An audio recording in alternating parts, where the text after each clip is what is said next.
you see a lot of people talking about the Rose Bowl Flea Market. I honestly don't even bother with that one. It is so expensive, and then like their sellers are a lot more pricey compared to the Pasadena City College Flea Market. This is actually all of the footage from this video is from the PCC Flea Market, and it's the first Sunday of every month. And a little hot tip is because this one is in Pasadena, a lot of the same sellers sell at this flea market and they charge like discounted prices because the price to sell at this flea market is a lot less expensive. So you get the same vendors mostly at a discounted rate. So that's a little pro tip. But if you are ever going to the flea market, make sure you wear something super comfortable, something that you can really get down and dig in, because sometimes you're on the floor digging through items and you do a lot of walking. So you might want to wear some comfortable sneakers and just try to be like hands-free, like bring a little tote bag or bring a little crossbody bag or a fanny pack, something that just makes it so you can easily browse. Kind of the same rules as if you were to go to the thrift store. Also, make sure you have cash on you. A lot of places are pretty savvy and tech savvy and they'll have Venmo and PayPal, but for those vendors who don't accept those things,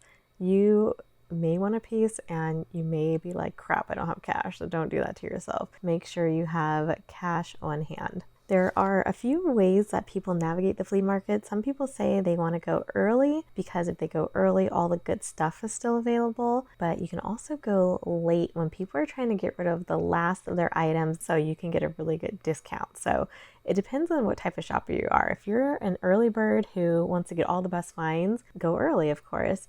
Now, if you are someone who really wants the best deal, go like an hour before close. That gives you like time to browse around. I'm like a midday kind of person or end of day kind of person. Like I don't need to have the best of the best finds. I feel like no matter what, I can find something good. So yeah. Okay, so those are my tips for the flea market. If you have any tips that I missed or any flea markets that you think are really good in your area, please share them in the comments below. And I thank you so much for watching. I'll see you next time. Bye.